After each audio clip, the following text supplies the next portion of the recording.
Assalamualaikum warahmatullahi wabarakatuh. Oke, baik Bapak dan Ibu, peserta orientasi P3K Kabupaten Banyumas tahun 2024. Sebelum kita mulai, mari kita berdoa menurut agama dan kepercayaannya masing-masing. Berdoa dimulai. Selesai? Oke, baik. Bapak dan Ibu sekalian, bagaimana kabarnya hari ini? Sepertinya kurang semangat sekali ya. Oke, baik. Biar kita semangat, bagaimana kalau kita yel-yel terlebih dahulu? Oke, kalau nanti saya tanya ke Bapak dan Ibu, selamat pagi. Bapak dan Ibu jawabnya pagi, P3K luar biasa. Seperti itu ya? Oke, kita coba ya. Selamat pagi. P3K luar biasa. Oke, udah semangat berarti ya Bapak dan Ibu? Oke. Saya mau memberikan suatu quotes biar tambah semangat lagi.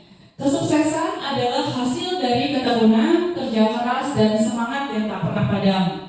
Jadi diharapkan Bapak dan Ibu untuk mengejar kesuksesan itu harus sesuai dengan semangat dan kerja keras yang tak pernah padam. Gitu ya.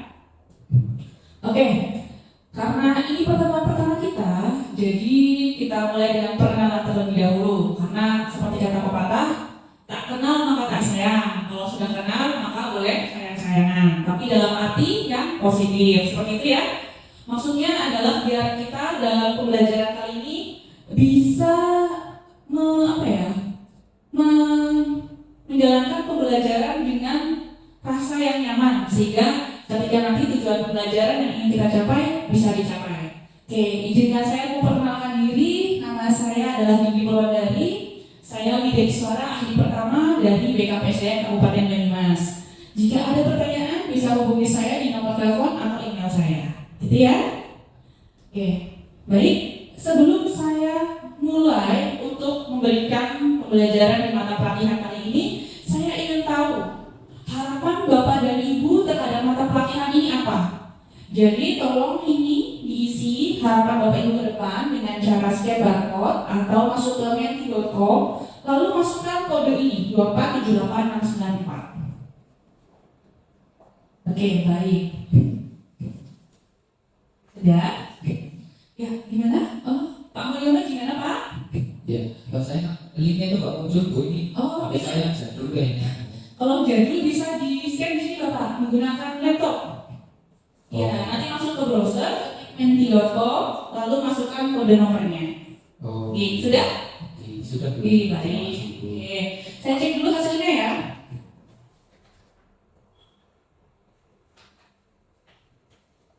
Oke, baik. Ini sudah ada hasilnya. Untuk mengetahui penilaian kinerja, untuk mengetahui hak dan kewajiban, untuk bisa mengabdi kepada negara dengan perluasan tanggung jawab. Oke.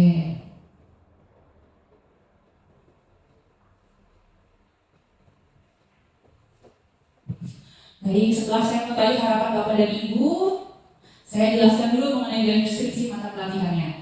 Mata pelatihan manajemen kepegawaian dan disiplin dan pendayaan kinerja P3K ini membekali peserta dengan pengetahuan dan pemahaman tentang kedudukan, peran, hak dan kewajiban, kode etik dan kode perilaku ASN, memberikan pemahaman tentang disiplin ASN dan penilaian kinerja ASN.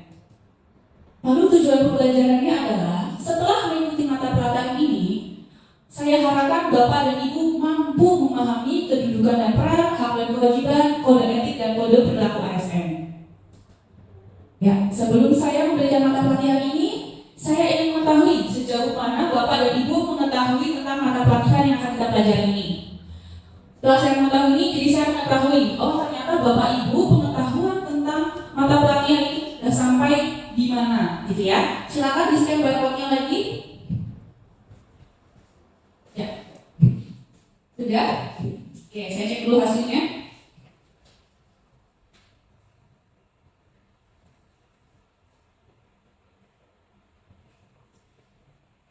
Baik, setelah dicek hasilnya, ternyata antara yang tahu dan tidak tahu seimbang ya. Jadinya saya bisa mengetahui saya harus mengajar apa kepada Bapak dan Ibu semuanya. Baik, mengenai yang pertama adalah peran dan kedudukan ASN dalam pemerintahan. Siapa di sini yang mengetahui peran dan kedudukan ASN dalam pemerintahan? Saya Ibu. Iya, silakan dengan Bapak siapa? Rahmat Ibu. Oke, dari Bapak di mana Pak Rahmat? PKP saya. Oke, silakan jawabannya. Sebagai pelayan publik dan pelaksana kebijakan. Oke, mantap. Baik, sebentar.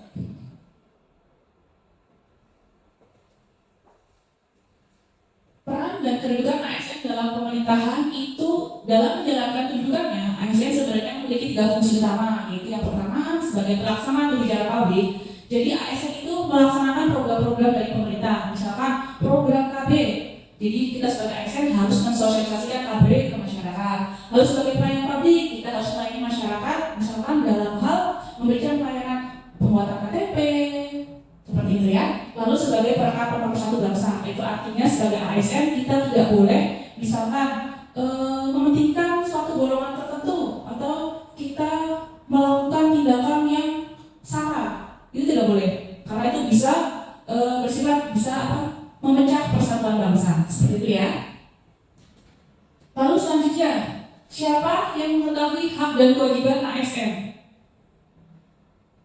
Ada yang mau jawab? Ya, Mbak ini silakan. Dengan Mbak siapa?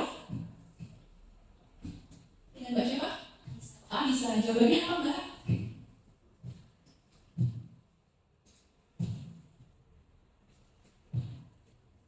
Hak dan kewajiban ASN.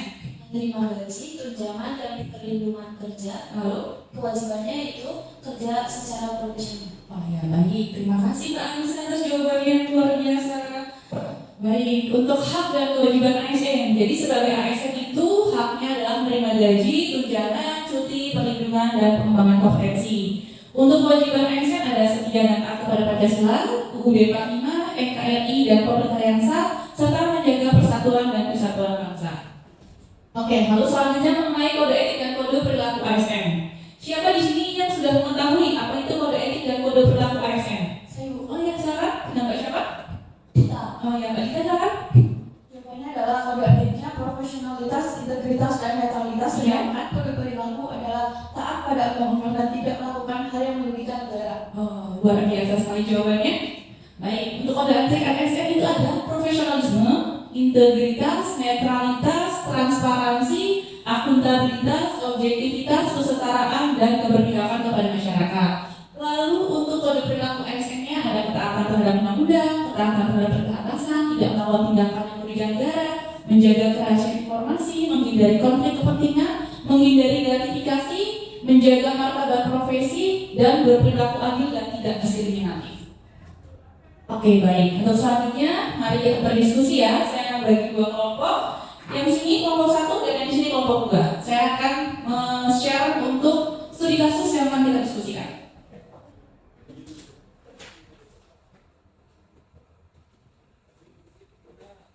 Baik, studi kasusnya adalah ratusan ASN melanggar netralitas dalam pemilu. Baik, menurut Bapak Ibu bagaimana? Silakan diskusikan. Diskusi dulu. Oke, baik, sudah? Oke. Jawaban kelompok 1 bagaimana?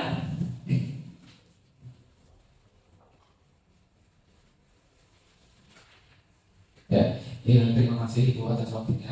Setelah kami berdiskusi dari kelompok 1 itu ASN itu harus netral Ibu. Jadi dalam hal berpolitik kita itu harus sesuai dengan kode etik dan perilaku ASN. Jadi kalau mau mendukung salah satu paslon atau parpol tertentu itu kita nggak boleh terang-terangan. Misalnya kita posting di media sosial atau kita menggunakan atribut-atribut tertentu seperti itu Ibu. Mungkin dari kelompok 1 seperti itu Ibu. Terima kasih. Baik, terima kasih. Jawaban yang luar biasa dari kelompok 1. Lalu bagaimana dari kelompok 2? Silakan. Hasil diskusi dari kelompok 2 kurang lebih sama dengan jawaban kelompok 1, bahwa kita sebagai ASN itu tidak boleh menunjukkan kegiatan politik kita secara fanatik dan terang-terangan baik di media sosial maupun di kehidupan diri. Luar biasa juga jawab di kelompok 2. Baik, kesimpulannya adalah kita sebagai ASN itu harus netral. Kita mendukung salah satu paslon, tapi kita tidak boleh bersifat fanatik, apalagi kita menunjukkan terang-terangan baik itu di media sosial maupun di kehidupan yang nyata. Seperti itu ya Bapak dan Ibu. Oke, selanjutnya saya ingin Bapak dan Ibu menulis di kertas yang akan saya bagikan, lalu ditempel ke flip chart. mengenai contoh-contoh pelanggaran kode etik dan kode perilaku ASN. Saya bagikan dulu kertasnya ya.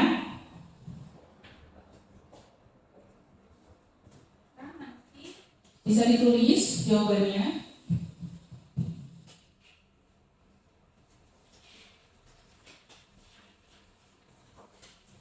Baik, langsung bisa ditempel di tulisan, silakan Bapak dan Ibu.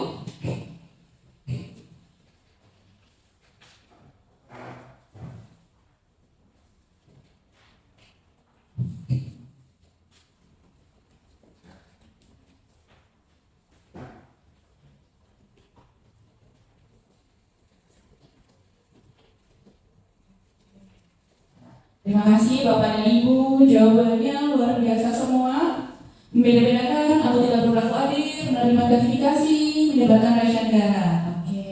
Selanjutnya, baik, sebelum saya sampai di akhir mata pelajaran ini, ada yang mau ditanyakan oleh Bapak dan Ibu? Monggo silakan. Baik, silakan Pak Mulyono. Oke Ibu, terima kasih waktunya. Saya mau menanyakan sedikit yang tadi sudah dibahas itu tentang kode etik dan perilaku ASN. Jadi pelanggaran kode etik dan perilaku ASN itu termasuk dalam jenis pelanggaran apa itu? Terima kasih. Oke, baik. Pertanyaan yang luar biasa dari Pak Mulyono. Untuk netralitas ASN itu termasuk dalam pelanggaran berat, Bapak. Jadi untuk tingkatannya itu ada pelanggaran ringan, sedang, dan berat. Dan untuk netralitas ASN itu termasuk dalam pelanggaran berat. Seperti itu ya. Oke, baik.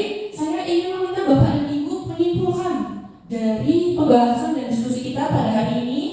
Oke, kita jawab. Yang bisa menjawab langsung jawab saja ya. Untuk pertanyaan yang pertama, sebutkan kedudukan dan peran ASN dalam pemerintahan. Sebagai pelayan publik, pelaksana publik, dan produk nomor 1 bangsa. Oke, siap. Lalu untuk pertanyaan yang kedua, sebutkan hak dan kewajiban ASN. Ya, silakan Mbak. Menerima gaji, tunjangan, dan perlindungan pemerintah. Kewajibannya itu kerja secara profesional. Oke, luar biasa. Lalu pertanyaan selanjutnya, sebutkan kode etik ASN. Ya, silakan Mbak. Profesionalitas, netralitas, etika, berita. Oke, luar biasa. Oke, yang terakhir sebutkan kode perilaku ASN. Ada yang tahu? Ayo silakan. Oke, luar biasa.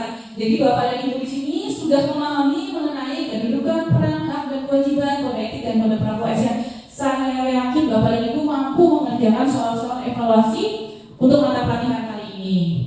Baik, untuk soal evaluasinya silakan di-scan barcode lagi Bapak dan Ibu.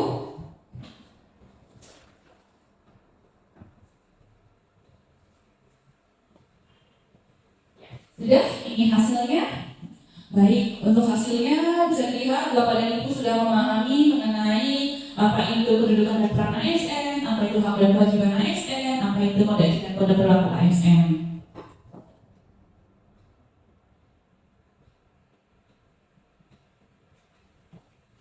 Baik, sebelum saya akhiri, bisa dibaca? Apa bacanya? Oke, profesional. Jadi kita bekerja itu harus profesional. Dimanapun kita bekerja, apapun jabatannya, kita bekerja itu harus profesional. Berikan terbaik yang bisa kita lakukan. Karena apa? Ketika kita sudah bekerja dengan profesional dan kita memberikan yang terbaik yang bisa kita lakukan, tanpa perlu Bapak Ibu ngomong ke orang-orang saya bisa bekerja, orang-orang itu sudah bisa menilai dengan sendiri apakah Bapak dan Ibu bisa bekerja. Makanya apapun itu jabatannya, dimanapun Bapak dan Ibu bekerjalah secara profesional, berikanlah yang terbaik. Seperti ya, tetap semangat Bapak dan Ibu. Baik, karena tadi kita diawali dengan berdoa, maka sebelum saya akhiri, mari kita berdoa dulu menurut agama dan kepercayaannya masing-masing. Berdoa dimulai. Selesai? Baik, terima kasih atas kerjasamanya Bapak dan Ibu dalam mata pelatihan kali ini. Mohon maaf apabila ada kesalahan dalam tutur kata dan sikap yang kurang berkenan. Saya undur diri. Selamat siang. Assalamualaikum